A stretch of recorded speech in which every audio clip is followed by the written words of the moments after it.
Malam itu, langit desa Pagar Gunung tampak muram. Bukan karena hujan, melainkan karena awan tebal menggantung seperti kabut tipis yang turun pelan dari bukit. Dingin menjalar sejak sore, membuat penduduk desa enggan keluar rumah selepas maghrib. Lampu-lampu rumah redup tertutup tirai rapat. Di jalan setapak berkerikil itu, hanya terdengar suara jangkrik dan desir angin dari sela-sela pohon bambu yang berjajar di sepanjang jalan utama desa. Di tempat lain, di ujung gang sempit yang mengarah ke jalan lintas, tampak seorang pemuda berjalan terburu-buru. Namanya Bayu, usia 29 tahun, pekerja gudang di kota yang akan pulang kampung menjenguk ibunya yang sedang sakit. Bayu sebenarnya sudah tinggal di Semarang selama 8 tahun, tapi sesekali ia pulang, terutama saat ada kabar seperti ini. Hari itu, karena pekerjaan di gudang beres lebih lambat dari biasanya, Bayu terpaksa menumpang bus terakhir yang menuju Wonosobo. Tapi sayang, dari terminal Wonosobo ke desanya tak ada lagi angkutan umum. Jam menunjukkan pukul 20.30 malam ketika ia turun dari bus membawa tas punggung besar dan wajah lelah. Terminal sudah mulai sepi, hanya ada beberapa pedagang gorengan dan 2 tukang ojek yang sedang duduk-duduk. "Ada ojek yang ke Pagar Gunung, Pak?" tanya Bayu dengan sopan. Salah satu tukang ojek yang memakai jaket kulit tua dan topi kupluk menggeleng pelan. "Wah, udah malam, Mas. Kesana jauh dan jalannya sepi. Biasanya nggak ada yang mau nganter jam segini." Bayu mengangguk lesu. Ia mencoba menghubungi temannya di desa, tapi sinyal lemah.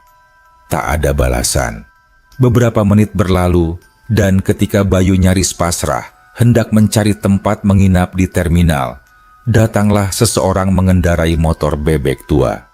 Motor itu pelan, suaranya berderak-derak seperti rantai kendor.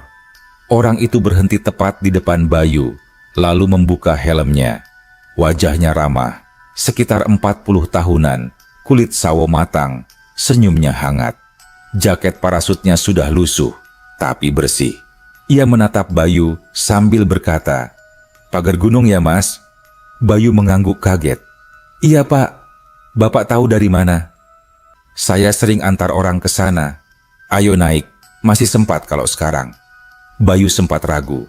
Tukang ojek ini tak seperti 2 yang tadi duduk.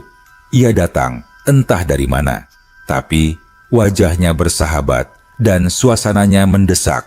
Ia tak punya pilihan lain. "Oh, iya. Ongkosnya berapa, Pak?" tanya Bayu.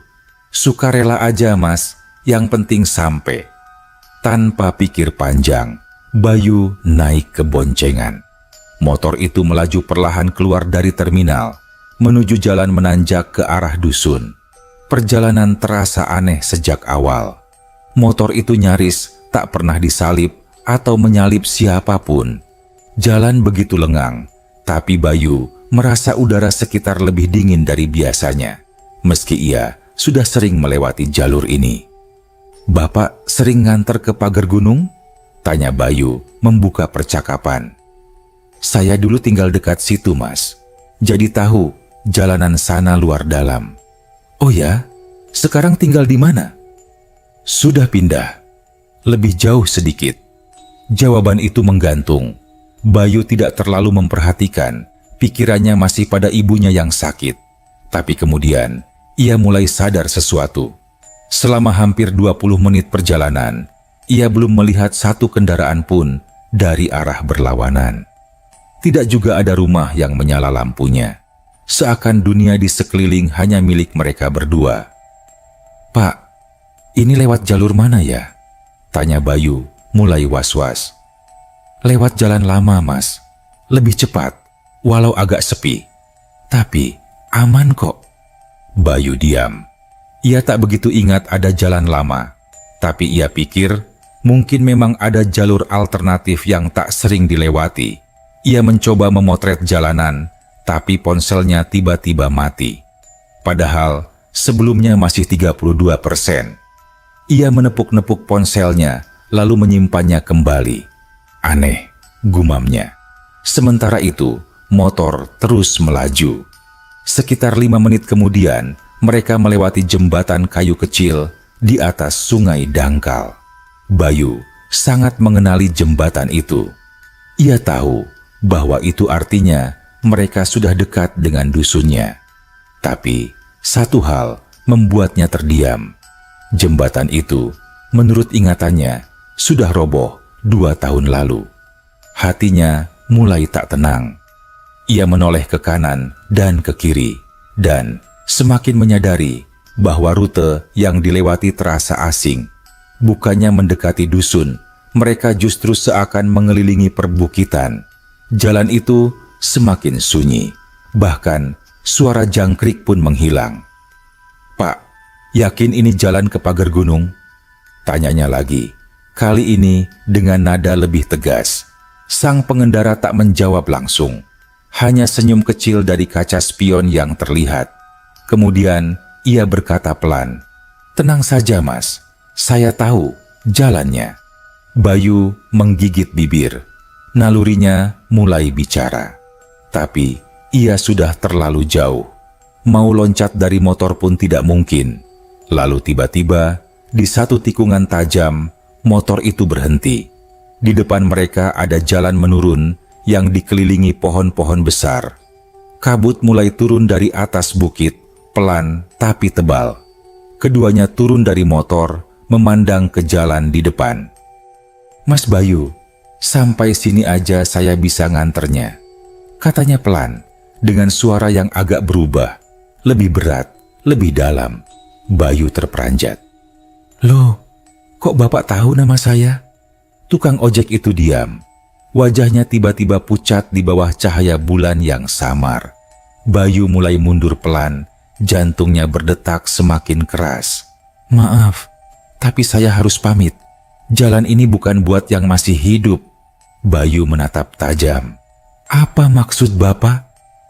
Tukang ojek itu tersenyum, senyum yang tidak sama seperti awal tadi. Lalu ia melangkah mundur, menyalakan motornya kembali, dan dengan suara mesin yang lebih pelan dari biasanya, ia pun pergi. Menyusuri kabut, lalu hilang. Tanpa jejak, Bayu berdiri di tengah jalan sepi, tak percaya dengan apa yang barusan terjadi. Tak ada sinyal, tak ada cahaya, hanya dingin yang perlahan merayap hingga ke tengkuknya. Bayu berdiri mematung di tengah jalan setapak yang menurun, diapit pohon-pohon besar yang batangnya ditutupi lumut. Kabut kian tebal. Nafasnya memburu, bukan karena lelah, tapi karena takut yang mulai menggulung pelan-pelan. Langkahnya berat saat ia mulai menyusuri jalan yang hanya diterangi cahaya rembulan samar. Tak ada sinyal, tak ada suara motor, tak ada siapapun, hanya ia sendiri di antara bau tanah basah dan udara dingin yang menusuk. Bayu menoleh ke belakang, berharap tukang ojek itu kembali, tapi kosong, hening. Bahkan, suara hewan malam pun menghilang, seolah semesta menahan nafas. Ia mencoba tetap tenang dan melanjutkan perjalanan. Pagar gunung harusnya tinggal beberapa kilometer, pikirnya meyakinkan diri. Kalau terus turun, harusnya sampai di pertigaan ladang. Namun, semakin ia berjalan, suasana sekitar semakin tak masuk akal. Jalan setapak itu seperti tak berujung, membelok terus ke kiri, lalu ke kanan, kemudian naik sedikit, lalu turun lagi. Padahal, dari perasaannya, seharusnya jalan menuju dusun hanya satu arah, menurun konstan, seolah ia disesatkan. Bayu mulai merasa kepalanya berat. Entah karena dingin atau karena panik, ia merasa seperti berjalan di tempat. Ia lalu duduk di batu pinggir jalan, menenangkan diri. Beberapa saat kemudian, ia mendengar suara pelan, seperti suara langkah atau ranting patah dari arah dalam hutan. Ia berdiri, menajamkan telinga. "Halo?" Panggilnya pelan. Tak ada jawaban. Ia mundur pelan-pelan, tapi tiba-tiba dari balik pepohonan muncul seorang lelaki tua mengenakan baju lurik dan ikat kepala batik, membawa tongkat bambu dan senter kecil yang menggantung di lehernya. Bayu kaget, tapi lega. "Pak, saya tersesat, mau ke pagar gunung." Orang tua itu menatap Bayu lama, sebelum akhirnya mengangguk. "Kamu dari mana?" "Saya dari terminal, Pak. Barusan naik ojek, tapi diturunkan di sini." Wajah lelaki tua itu berubah. Sorot matanya tajam. Ia memicingkan mata. "Ojek? Di jam segini? Lewat jalan ini?" Bayu mengangguk. Orang tua itu bergumam pelan. "Sudah lama tak ada yang lewat sini." "Maksud Bapak?"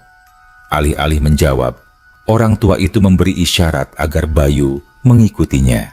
Mereka berjalan tak jauh, lalu tiba di sebuah saung kecil di tepi hutan, berdinding anyaman bambu dengan lampu minyak redup di dalamnya. Di dalam saung itu ada termos air panas dan sebakul singkong rebus. Lelaki tua itu mempersilakan Bayu duduk, lalu menuangkan teh hangat. "Saya namanya Pak Tirun," katanya kemudian. "Saya juru kunci hutan di sini." Bayu mengangguk, masih gemetar sedikit. "Saya Bayu, Pak. Tadi naik ojek dari terminal. Tapi bapaknya aneh. Seperti tahu saya mau ke pagar gunung. Terus dia tahu nama saya." Pak Tirun diam cukup lama. Matanya menatap dinding bambu. Lalu ia berkata pelan, "Mas, coba jelaskan ciri-ciri tukang ojek itu." Bayu pun menggambarkan penampilan tukang ojek itu. Jaket parasut lusuh, motor bebek tua, wajahnya ramah dan bersih, berumur sekitar 40-an. Saat Bayu sampai pada detail motor tua berderak dan rute aneh yang mereka lewati, Pak Tirun mengangguk lambat. "Apa motornya berwarna merah pudar?" tanya Pak Tirun tiba-tiba. Bayu kaget. "Iya, betul Pak." Pak Tirun menghela napas. "Kalau begitu, kamu barusan diantar Mas Giman?" Bayu mengernyit. "Siapa itu?" Pak Tirun menatap Bayu lama, seolah menimbang-nimbang. Lalu ia berkata pelan, "Mas Giman dulu tukang ojek yang terkenal ramah di Wonosobo. Sering nganter orang ke desa-desa yang susah dijangkau. Pagar gunung itu jalur favoritnya. Tapi dia hilang sekitar 5 tahun lalu. Kecelakaan tunggal. Motor tua merahnya ditemukan masuk jurang. Tapi anehnya, jasadnya tak pernah ditemukan. Hanya motornya yang ringsek. Itu pun tak ada yang tahu kapan tepatnya dia mengalami kecelakaan." "Tapi kenapa tidak ditelusuri lebih jauh lagi pencarian jasad Mas Giman?" tanya Bayu penasaran. "Mas Giman hidup sebatang kara setelah kepergian orang tuanya, dan dia tak memiliki saudara di sini. Jadi mungkin tak ada yang begitu mempedulikan kejadian itu." Bayu terdiam. Darahnya seperti berhenti mengalir sejenak. Suara detak jantungnya sendiri terdengar di telinga. Sejak itu, banyak cerita soal orang-orang yang katanya masih diantar oleh Mas Giman, terutama kalau mereka benar-benar butuh pertolongan. Tapi rutenya bukan rute biasa. Mereka dibawa ke tempat yang sepi, diturunkan, lalu ditinggal. Bayu bergetar. "Tapi kenapa saya juga?" Pak Tirun mengangguk pelan. "Mungkin karena kamu panik, butuh tumpangan, dan enggak ada yang lain." Dia bantu. "Tapi memang siapapun yang diantar harus bisa pulang sendiri." Hening panjang. Bayu memandang lantai anyaman bambu yang bergemetar halus oleh angin. Dadanya sesak, bukan karena takut, tapi karena kenyataan bahwa ia mungkin barusan ditolong oleh seseorang yang seharusnya sudah tak ada. Pak Tirun kemudian berdiri dan mengajak Bayu bermalam di saung itu. Malam kian larut dan kabut semakin tebal. Di kejauhan, suara burung hantu terdengar samar, mengisi kekosongan malam dengan kesunyian yang menggigilkan. Sebelum tidur, Pak Tirun sempat berkata pelan, "Kalau kamu besok ketemu orang-orang di desa, coba tanya, siapa yang terakhir kali melihat Mas Giman? Mungkin ada yang tahu sesuatu yang belum sempat dia sampaikan." Bayu hanya bisa mengangguk. Perasaan campur aduk mengendap dalam dadanya. Rasa syukur, takut, dan penasaran bergulung jadi satu.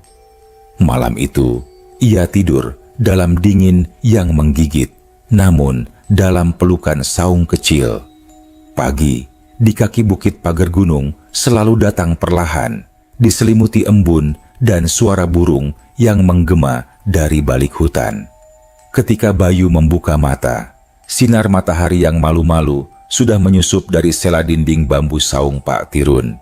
Suara rebusan air di tungku dan aroma singkong hangat membuat suasana terasa lebih manusiawi setelah malam panjang yang membingungkan. "Tidurmu nyenyak?" tanya Pak Tirun sambil menuangkan teh dari ceret ke dalam gelas email. Bayu mengangguk pelan. Tubuhnya masih pegal, tapi pikirannya sudah jauh lebih jernih. "Saya mau langsung ke rumah, Pak. Ibu saya lagi sakit," katanya sambil merapikan tas. "Rumahmu tinggal setengah jam jalan kaki dari sini. Lewat jalur kebun salak, ikuti arah suara sungai. Nanti tembus di jalan besar desa." Setelah mengucapkan terima kasih yang tulus dan menolak tawaran sarapan tambahan, Bayu melangkah menyusuri jalur yang disebutkan. Langkahnya mantap, namun pikirannya masih tertinggal pada sosok tukang ojek malam itu. Semakin ia ingat, semakin nyata sosoknya. Suara motornya, jaketnya, senyumnya. Ia mencoba menghibur diri. Mungkin hanya mimpi buruk yang terlalu meyakinkan. Tapi, tiap kali ia mencoba meragukannya, ia ingat satu hal. Ponselnya benar-benar mati dan masih belum menyala hingga pagi ini. Itu bukan mimpi. Sekitar pukul 9 pagi, Bayu sampai di rumah. Rumah kayu berteras lebar itu berdiri di pinggir ladang kentang. Di depannya ada pohon nangka tua yang sudah ada sejak ia kecil. Ibunya, Bu Lastri, sedang duduk di balai bambu dengan selimut tipis di pangkuan, ditemani tetangga, Mbok Jumirah. Melihat Bayu datang, Bu Lastri sempat menitikkan air mata. Pelukannya lemah, tapi hangat. "Lah kamu kok datangnya pagi, Le? Katanya malam udah sampai." Bayu tersenyum kecil. "Dapat tumpangan, Bu. Dari tukang ojek yang katanya sering lewat jalur lama, tapi cuma diturunin di pinggir hutan sana, untung aja ada yang nolongin."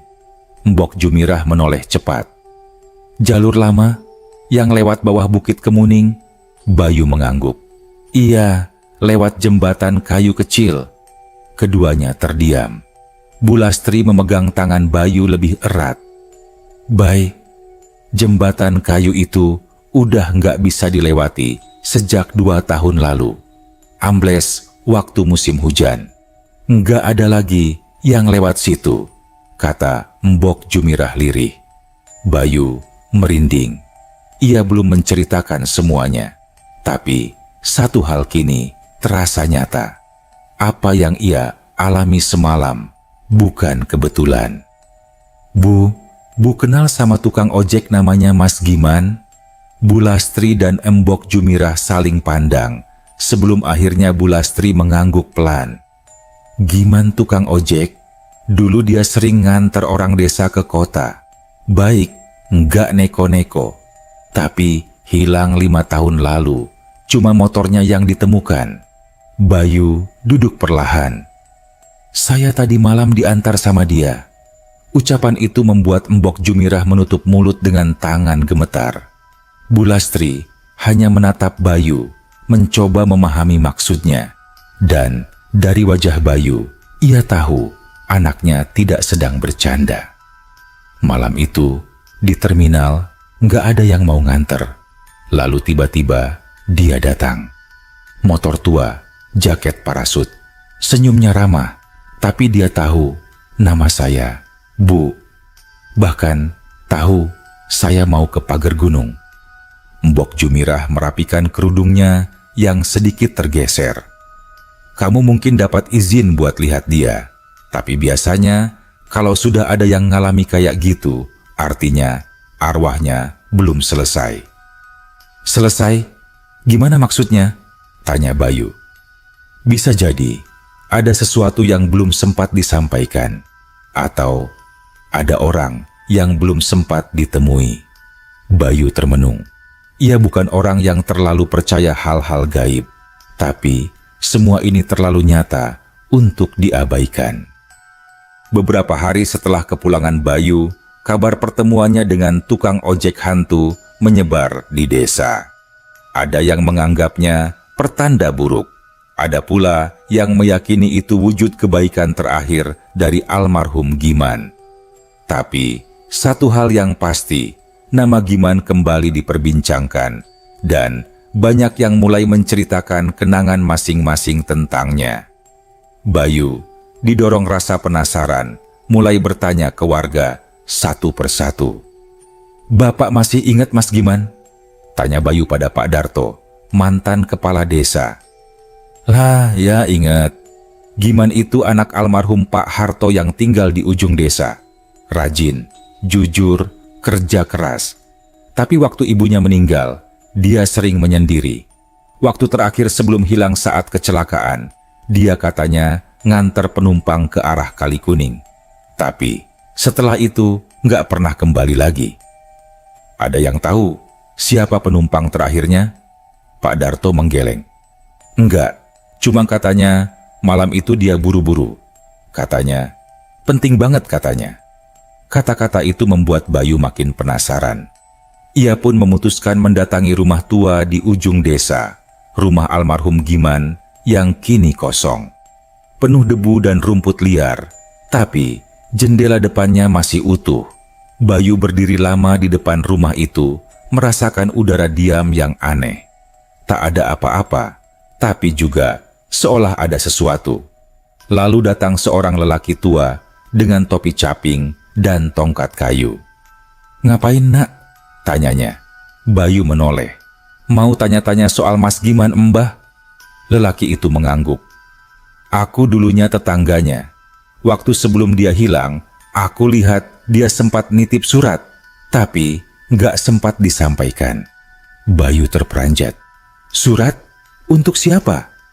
Mbah itu mengerutkan kening. Untuk seseorang di luar desa, tapi nggak jelas siapa. Suratnya hilang waktu rumah ini dibersihkan. Tapi dulu aku sempat baca sepenggal. Isinya permintaan maaf dan bilang, semoga suatu hari bisa ketemu meskipun terlambat. Kalimat itu menusuk Bayu dalam-dalam. Mas Giman punya saudara? Tanya Bayu. Nggak punya, tapi pernah deket sama perempuan dari desa seberang. Nggak ada yang tahu siapa pasti. Katanya gadis itu udah pindah sejak lama. Bayu tahu, saat itu ia tidak bisa membiarkan cerita ini berhenti di sini. Ada yang belum selesai, dan mungkin kehadirannya yang dipilih untuk diantar bukanlah kebetulan semata. Malam kelima sejak kepulangan Bayu menjadi malam yang paling berat. Entah kenapa, setiap mendekati tengah malam, suara motor tua terdengar samar di luar rumah. Hanya sebentar, lalu hilang, seperti terhisap kabut. Pertama, Bayu kira itu halusinasi, tapi ketika suara itu terdengar untuk ketiga kalinya, ibunya pun mengaku mendengarnya juga. Seperti suara motornya Mas Giman dulu, bisik Bu Lastri dengan mata menerawang keluar jendela. Bayu tak menjawab. Ada dorongan kuat di dalam hatinya. Malam itu, setelah semua tidur, ia diam-diam menyiapkan tas kecil, membawa senter, dan menyusuri jalan setapak ke arah bukit. Bukan karena penasaran semata, tapi karena rasa bahwa ia harus melakukan ini. Ia melewati ladang-ladang kentang yang sunyi, lalu kebun kopi yang mengeluarkan bau tanah lembab. Kabut turun lagi, seperti malam saat ia diantar dulu. Ia mengikuti jalan menuju Kali Kuning, tempat terakhir Mas Giman dikabarkan kecelakaan dan menghilang. Langit cerah. Bulan separuh menggantung pucat di balik dahan. Bayu melintasi jembatan kayu kecil yang ternyata masih ada, walau sudah rapuh dan licin. Jantungnya berdetak lebih cepat. Suasana seperti dejavu. Sekitar pukul 1 dini hari, Bayu sampai di kaki Bukit Kemuning, tempat yang jarang dijamah orang. Banyak yang percaya bahwa di balik bukit itu ada jalur lama yang pernah jadi pintasan menuju desa seberang. Jalur yang kini telah ditelan hutan. Di tengah jalan setapak yang menanjak, Bayu melihat cahaya samar. Bukan dari senter, tapi dari lampu motor merah tua. Diam tak jauh dari batu besar yang ditumbuhi lumut tebal. Bayu merunduk. Tubuhnya kaku, tapi bukan rasa takut yang menguasai, melainkan rasa terhubung yang aneh. Sosok pria itu berdiri di samping motor, membelakangi Bayu. Jaket parasutnya berkibar pelan, tubuhnya tak berbayang, tapi tidak pula tembus pandang. Seperti nyata, seperti hidup. "Mas!" Suara Bayu bergetar. Pria itu menoleh perlahan. "Mas Giman." Wajahnya pucat, tapi tenang. Senyumnya sama seperti malam itu. "Kenapa harus saya?"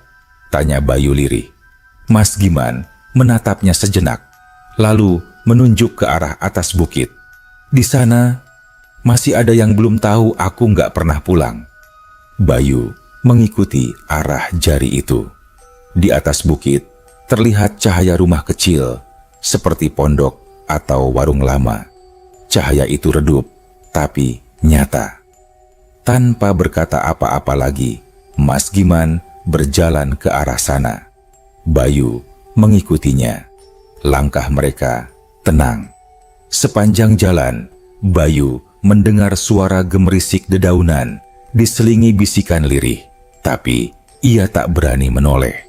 Mereka sampai di depan pondok yang hampir runtuh. Atapnya bolong, pintu kayunya miring. Tapi di dalam pondok tampak seorang perempuan tua duduk di kursi kecil menatap api kecil di tungku. Perempuan itu berbalik ketika mendengar langkah mereka. Matanya terbelalak. "Giman?" Suaranya tercekat. Mas Giman berhenti di depan pintu. Tak masuk, tak bicara, hanya menunduk. Bayu berdiri di belakangnya, tubuhnya gemetar. Ia menyadari ini bukan dunia yang ia kenal, tapi ia masih diizinkan ada di sini, menjadi saksi. Perempuan tua itu berdiri, matanya mulai basah. "Kamu nggak pernah pulang, Man. Kamu ninggalin semua tanpa pamit." Tiba-tiba Bayu merasa tubuhnya berat. Kakinya dingin, udara makin tipis, tapi ia tetap berdiri. Mas Giman perlahan mengangkat wajah, senyumnya tipis. Tangannya menunjuk ke langit malam. "Aku pulang, tapi jalanku beda." Perempuan itu menangis. Air matanya jatuh satu persatu. Tangannya gemetar. Ia meraba ke depan, tapi tidak menyentuh apapun. Hanya udara kosong. "Aku tungguin kamu 5 tahun, Man." "Maaf." Hanya itu kata yang keluar dari mulut Mas Giman. Lalu ia berbalik perlahan, menatap Bayu sebentar. Matanya tenang. "Terima kasih sudah mengantarku sampai sini." Dan dalam satu kedipan mata, sosok itu menghilang. Tidak menguap, tidak membaur, hanya hilang. Pondok itu pun pelan-pelan redup, seperti lampu yang dipadamkan. Bayu jatuh terduduk. Seluruh tubuhnya lemas, tapi dalam dadanya ada kelegaan aneh, seperti beban yang bukan miliknya. Akhirnya selesai. Pagi harinya, Bayu terbangun di dekat batu besar tempat motor Mas Giman terlihat tadi malam. Ia sendirian. Tak ada pondok, tak ada cahaya, tak ada jejak apapun. Tapi di dekat kakinya ada benda kecil. Sebuah plat motor berkarat, terbelah setengah. Tulisan yang masih terbaca, R2378NI. Bayu memegang plat itu pelan. Air matanya tak sadar menetes, bukan karena takut, tapi karena mengerti. bahwa ada jiwa yang tersesat telah menemukan jalannya pulang. Bayu pulang dengan langkah pelan dan kepala penuh tanya. Ia membawa plat nomor motor tua yang ditemukan di kaki Bukit Kemuning, seperti membawa potongan terakhir dari teka-teki yang selama ini menggantung. Di rumah, ibunya menyambut dengan pandangan penuh cemas. "Kamu kemana, Bay?" Bayu hanya menjawab lirih, "Menemani Mas Giman pulang." Bu Lastri terdiam. Ia tidak minta penjelasan lebih lanjut. Tatapannya pada anak semata, wayangnya cukup menyiratkan. Ia tahu ada hal-hal yang tak bisa dijelaskan dengan kata-kata. Dan kadang memang tidak perlu dijelaskan. Bayu menyimpan plat nomor itu di dalam kotak kayu kecil bersama benda-benda kenangan milik ayahnya. Bukan sebagai simbol mistis, tapi sebagai penanda bahwa malam itu benar terjadi, bahwa ia bukan sekadar mengantar arwah, tapi juga menyelesaikan satu kisah yang tertunda. Beberapa hari kemudian, Bayu pergi menemui Pak Darto dan Mbah Sarwan, dua sesepuh desa yang dulu dekat dengan keluarga Mas Giman. Ia menceritakan semua yang dialaminya, dari perjalanan malam, pertemuan di Bukit Kemuning, hingga sosok perempuan tua di pondok yang mengaku menunggu Giman bertahun-tahun. Mereka terdiam lama. Mbah Sarwan menghela napas dalam-dalam, lalu berkata, "Kalau benar begitu, berarti kamu ketemu Mbah Sima. Dia itu dulu semacam ibu angkat Giman. Mereka bukan saudara kandung, tapi dekat seperti anak dan ibu." "Dulu Mas Giman sering mampir ke rumah itu?" tanya Bayu. Pak Darto mengangguk. "Waktu masih muda, sering bantu-bantu di sana. Setelah dewasa, makin jarang. Tapi tiap lebaran pasti datang bawa bingkisan. Sampai akhirnya tragedi yang menimpanya. Dan Mbah Sima nggak pernah lagi buka pintu pondoknya buat siapapun." Mbah Sarwan menambahkan, "Orang-orang bilang, Mbah Sima udah lama meninggal. Tapi kamu lihat dia semalam." Bayu mengangguk pelan. "Iya, dan dia bilang, aku tungguin kamu 5 tahun. Semua saling pandang. Tak ada yang tahu bagaimana menjelaskan itu secara nalar. Tapi dalam hati mereka merasa tenang. Seolah sesuatu yang mengendap di desa itu selama bertahun-tahun akhirnya selesai. Suatu sore, saat langit mulai jingga dan angin membawa aroma kayu terbakar dari dapur-dapur rumah, Bayu duduk di balai bambu menyesap teh hangat. Seorang anak kecil datang berlari ke arah rumahnya, napas terengah. "Mas Bayu, ada tamu dari kota. Katanya mau tanya soal Mas Giman." Bayu mengernyit. "Dari kota?" "Iya, cewek, pakai kacamata. Bawa foto katanya." Bayu langsung berdiri. Dalam hati, ia merasa cerita ini belum benar-benar usai. Di balai desa, ia bertemu seorang perempuan muda berusia sekitar 30-an. Wajahnya ramah, tapi ada bayang kesedihan. Ia mengenakan baju sederhana dan menenteng tas selempang lusuh. "Mas Bayu, saya Rina." Mereka berjabat tangan. Rina membuka tas dan mengeluarkan selembar foto lama. Terlihat Giman berdiri di depan motornya, tersenyum di samping seorang perempuan muda. "Rina, dulu saya tunangan Mas Giman," katanya pelan. "Kami mau menikah, tapi dia tiba-tiba menghilang. Keluarga saya melarang saya mencarinya. Dan sejak itu, saya pindah ke luar Jawa." Bayu tertegun. "Saya baru tahu soal ini." Rina menatap foto itu. Matanya mulai berkaca-kaca. "Saya kembali ke sini karena mimpi. Sudah 3 malam berturut-turut saya bermimpi dibonceng motor. Tapi saya nggak bisa lihat wajahnya. Hanya tahu rasanya hangat dan aman. Seperti dulu." Bayu duduk pelan. "Mas Giman sudah pulang, tapi jalannya lewat jalur lain." Rina menatap Bayu. Mereka berdua tidak butuh banyak kata untuk mengerti maksudnya. Bayu mengambil kotak kecil dari rumahnya dan menyerahkan plat nomor itu. "Dia ingin kamu tahu bahwa kamu bukan dilupakan, hanya tertunda." Rina menangis pelan. Tangannya memegang plat nomor itu erat, seolah benda itu membawa lebih banyak rasa daripada sekadar kenangan. Dan di luar balai desa, angin sore bertiup lembut, seperti bisikan terima kasih dari seseorang yang akhirnya bisa benar-benar pulang. Beberapa hari setelah pertemuan dengan Rina, suasana di desa Pagar Gunung terasa lebih lengang. Bukan karena sesuatu yang menyeramkan, justru sebaliknya, seperti sebuah ketegangan panjang yang akhirnya menguap. Seperti satu pintu yang selama ini tertutup, kini perlahan terbuka dan dibiarkan angin melintas dengan bebas. Bayu dan Rina memutuskan untuk mengunjungi satu tempat terakhir, jalan setapak yang dulu dilalui Mas Giman sebelum ia hilang. Jalur itu kini nyaris ditelan rerumputan dan perdu. Tapi langkah kaki Bayu seperti tahu kemana harus melangkah, dan Rina mengikutinya tanpa banyak tanya.